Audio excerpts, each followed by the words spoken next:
Em 1947, um jovem beduíno jogou uma pedra numa caverna no deserto da Judéia, e o barulho que ouviu mudou a história da Bíblia para sempre.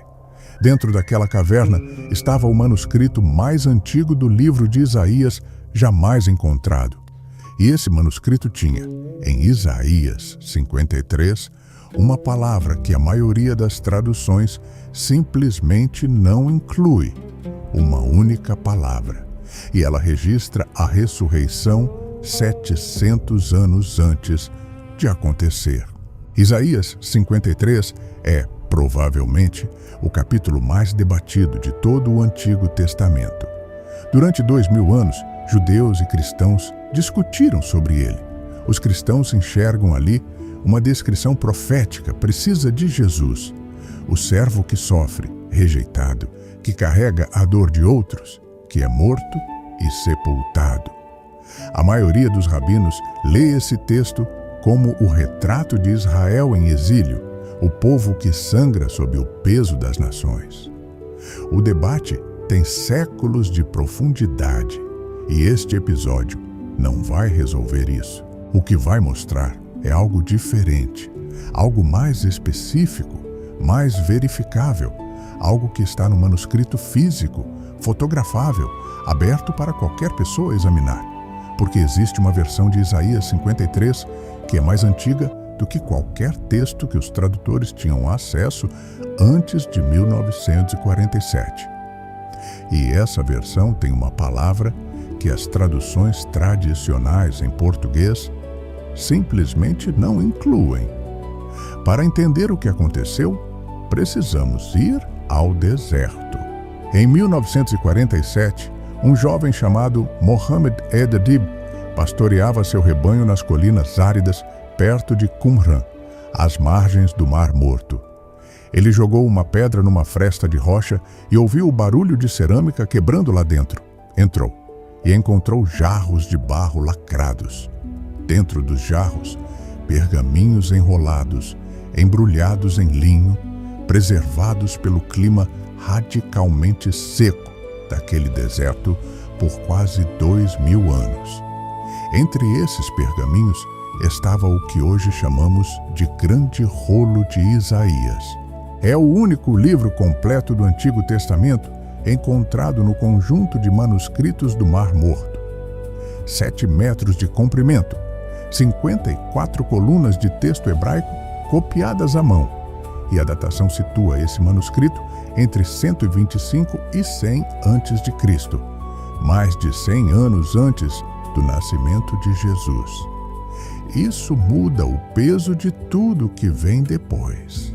Porque quando você abre esse manuscrito no versículo 11 do capítulo 53 e compara com o texto hebraico padrão, o texto padronizado por escribas judeus medievais entre os séculos 7 e 10 depois de Cristo, você encontra uma diferença, uma palavra a mais no manuscrito mais antigo. O texto padrão, em Isaías 53:11, diz algo como: do sofrimento da sua alma, ele verá e ficará satisfeito. 2 verbos, verá, ficará satisfeito. Mas no grande rolo de Isaías, entre esses 2 verbos, há algo que desapareceu do texto mais recente. A palavra or, luz. Ele verá luz e ficará satisfeito. Isso não é invenção de ninguém. Está fotografado, catalogado, publicado. Qualquer pessoa pode ver no banco de imagens digital do Museu de Israel, em Jerusalém. E a questão que esse episódio vai responder é: o que essa palavra muda? Por que ela estava lá? E por que ela desapareceu das traduções que chegaram até nós? Antes de mergulhar no que essa palavra significa, vale dizer o que esse episódio não está fazendo. Não está levantando uma suspeita sobre a confiabilidade da Bíblia. Está fazendo exatamente o contrário. Os manuscritos do Mar Morto, descobertos em 1947, provaram que o texto do Antigo Testamento foi transmitido com uma fidelidade extraordinária ao longo de séculos. Nas raras ocasiões em que os manuscritos diferem, A evidência mais antiga nos ajuda a reconstruir o que estava ali originalmente. Uma palavra pode ter caído por um erro simples de cópia, quando o olho do escriba pula de um trecho para o próximo. Isso acontece, e quando o manuscrito mais antigo e a tradução grega mais antiga concordam entre si, isso é evidência, não especulação. A palavra hebraica, or, luz, não é palavra rara ou difícil. Ela aparece mais de 120 vezes ao longo de toda a escritura hebraica. Você a encontra na primeira cena de toda a Bíblia, haja luz. Em hebraico, Yehi Or. Deus criando o universo começa com essa palavra. Or é a primeira coisa que Deus faz existir, mas Or, em hebraico, vai muito além da claridade física. Ao longo de todo o Antigo Testamento, essa palavra carrega um peso que o português não consegue capturar com uma só tradução. Luz, em hebraico, está associada à vida, está associada à presença de Deus, está associada à salvação. O Salmo 27 começa assim: O Senhor é minha luz e minha salvação. A palavra ali é Or, não por acidente poético, mas porque em hebraico, luz e vida andam juntas. Onde há Or, há existência, a presença divina, há futuro possível. 700 anos antes da descoberta de Qumran, o próprio Isaías havia escrito outro texto com essa mesma palavra. Isaías 9:2, um dos versículos messiânicos mais conhecidos do Antigo Testamento. O povo que andava em trevas viu uma grande luz, em hebraico, Or Gadol. Grande luz, mesma raiz, mesmo peso. O povo que estava no escuro, no lugar da morte, encontra a luz, encontra o oposto do escuro. E o oposto do escuro, em hebraico, é exatamente isso: morte, Sheol, o lugar dos mortos. O Salmo 88 é o salmo mais sombrio de toda a Bíblia, um clamor que não recebe resposta. E a última palavra do versículo final é Shoshesh, trevas, escuridão como sinônimo de morte, fim de existência, fim de presença. Agora observe o capítulo 53 de Isaías em sequência. Nos versículos anteriores ao 11, o servo está morto. O versículo 8 diz que ele foi cortado da terra dos viventes. O versículo 9 descreve sua sepultura. Designaram sua sepultura com os maus e com o rico na sua morte. Morte, sepultura. Aquilo que, em hebraico, é Shoshek, escuridão. E então o versículo 10 quebra a lógica. Depois de registrar a morte e a sepultura do servo, o texto diz: ele prolongará seus dias. Como alguém que foi sepultado prolonga seus dias? Em hebraico, essa frase é impossível sem um pressuposto implícito: que a morte não foi o fim, que há existência do outro lado. E é aí que o versículo 11 entra, com a palavra que o manuscrito mais antigo preservou. Do sofrimento da sua alma, ele verá luz e ficará satisfeito. Ver luz depois de morrer. Em hebraico, isso não é linguagem decorativa, é a afirmação direta de que o servo existe depois da morte, que há Or, onde deveria haver apenas Shoshek. E o grande rolo de Isaías não está sozinho nessa leitura. A tradução grega do Antigo Testamento, feita por escribas judeus séculos antes do nascimento de Jesus, também inclui a palavra luz nesse versículo. 2 manuscritos independentes, 2 tradições completamente diferentes. Ambos preservaram a mesma palavra, luz. O manuscrito hebraico mais antigo e a tradução mais antiga concordam. Isso não é coincidência de uma cópia, é convergência de testemunhas. Algumas traduções contemporâneas já incorporaram essa palavra com base nos manuscritos do Mar Morto. A Nova Versão Internacional, em inglês, lê o versículo assim: depois do seu sofrimento, ele verá a luz da vida e ficará satisfeito. Luz da vida, as duas palavras que o hebraico associa inseparavelmente. Outras versões mantêm o texto mais curto, mas incluem uma nota de rodapé, indicando que os manuscritos do Mar Morto têm luz. A evidência está documentada. Ela simplesmente não chegou às traduções brasileiras mais comuns. Isaías 53 não é o único lugar no Antigo Testamento onde a sequência morte e luz aparece. O Salmo 16, escrito por Davi, termina com uma frase que Pedro vai citar diretamente no dia de Pentecostes como profecia da ressurreição de Jesus. Não deixarás a minha alma no Sheol, nem permitirás que o teu santo veja corrupção. Sheol, o lugar do escuro, não retém. E Oséias 6:2 diz: ao terceiro dia ele nos ressuscitará e viveremos diante dele. Vida diante de Deus, que em hebraico é vida na presença da luz divina. O padrão é consistente: morte seguida de restauração, escuridão seguida de luz, Sheol seguido de presença. Isaías 53:11, com a palavra Or restaurada, não é texto isolado, é parte de uma linguagem que percorre a Escritura inteira. Vamos juntar todas as peças. Isaías escreve por volta do século 8 a.C., 700 anos antes de Jesus. Ele descreve um servo que sofre, é rejeitado, carrega a culpa de outros, é morto, é sepultado.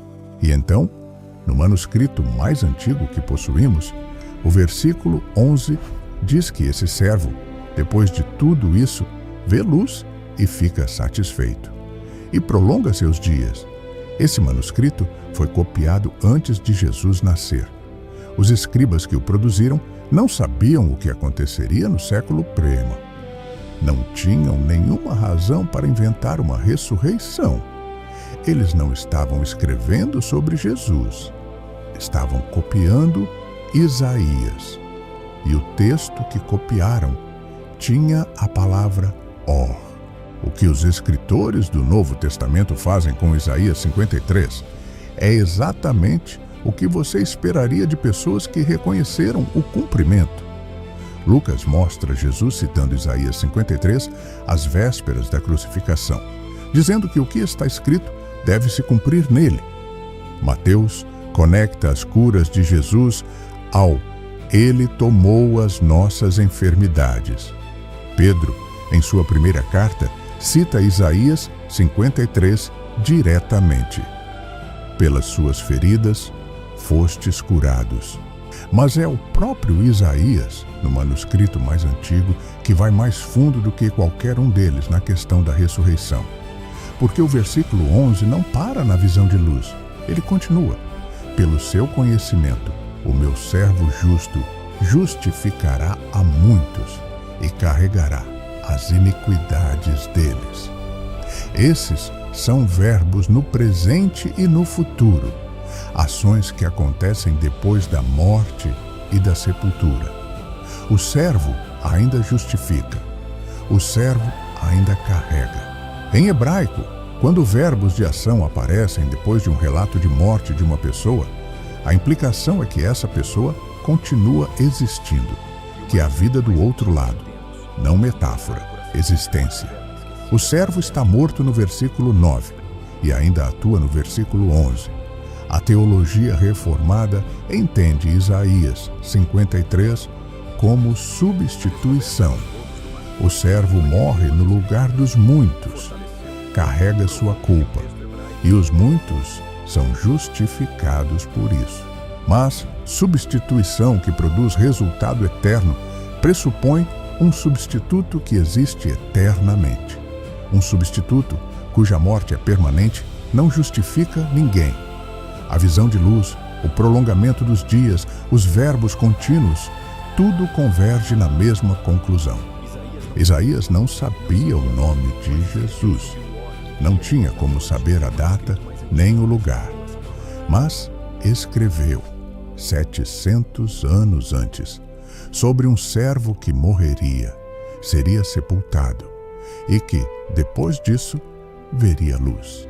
E o manuscrito mais antigo que temos, encontrado por acidente numa caverna esquecida no deserto, preservou a palavra que confirma tudo isso. Uma palavra: Or, luz. A descoberta dos rolos do Mar Morto não enfraqueceu as Escrituras, fortaleceu. Provou que o texto hebraico foi transmitido com uma fidelidade que não tem paralelo na história da literatura antiga. E nas raras diferenças que encontramos, como essa palavra luz, o que aparece no manuscrito mais antigo, não é uma versão diferente da mensagem. É a mesma mensagem com mais clareza. A ressurreição do servo em Isaías 53 não é uma leitura retroativa que cristãos projetaram sobre o texto depois de Jesus. Estava ali, preservada em cerâmica lacrada no deserto, esperando para ser encontrada. 700 anos de profecias, 2.000 anos de preservação e uma pedra jogada numa caverna em 1947, para que a palavra luz pudesse ser lida novamente. Então, vamos recapitular o que encontramos. Em 1947, uma descoberta acidental em Qumran trouxe à luz o manuscrito mais antigo de Isaías que conhecemos. Nesse manuscrito, o versículo 11 do capítulo 53 tem uma palavra que o texto padrão não inclui: Or, luz. Ele verá luz e ficará satisfeito, depois de morrer, depois de ser sepultado. Em hebraico, ver luz depois da morte não é imagem poética, é afirmação de existência. É o oposto do Sheol. É o que, na linguagem das Escrituras, chamamos de ressurreição. E esse texto existia antes de Jesus nascer, preservado em cerâmica, embrulhado em linho, no deserto mais árido da Judéia. Se esse exame das Escrituras abriu seus olhos para algo que você nunca havia percebido antes, se inscreva no canal. Toda semana investigamos uma palavra, uma passagem, um detalhe do texto original que as traduções não conseguem capturar completamente. E deixa aqui nos comentários: você conhecia essa diferença entre os manuscritos?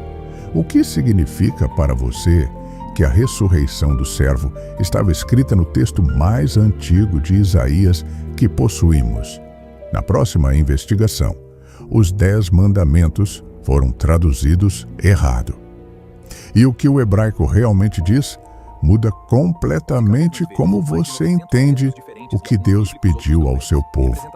Antes de encerrar, uma nota sobre como esses manuscritos chegaram até nós, porque a história é mais complexa do que parece. Entre 1947 e 1956, 11 cavernas ao redor de Qumran foram escavadas. No total, foram encontrados fragmentos de mais de 900 textos diferentes, alguns bíblicos, outros não. Entre os bíblicos, há a representação de todos os livros do Antigo Testamento, com uma única exceção: o livro de Esther. O grande rolo de Isaías é o mais completo de todos.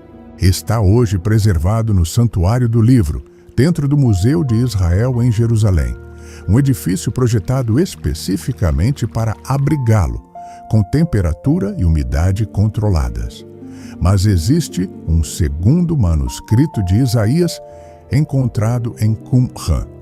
Ele é mais fragmentado e, nessa parte específica do capítulo 53, se alinha mais com o texto padrão, sem a palavra luz. Isso significa que a diferença existia mesmo entre os manuscritos de Qumran. Mas a maioria dos especialistas em manuscritos antigos considera que a presença de Or no manuscrito mais completo e mais antigo, combinada com a tradução grega mais antiga, é evidência suficiente para que ela pertença ao texto original. 2000 anos de transmissão, uma palavra e uma caverna no deserto que a devolveu.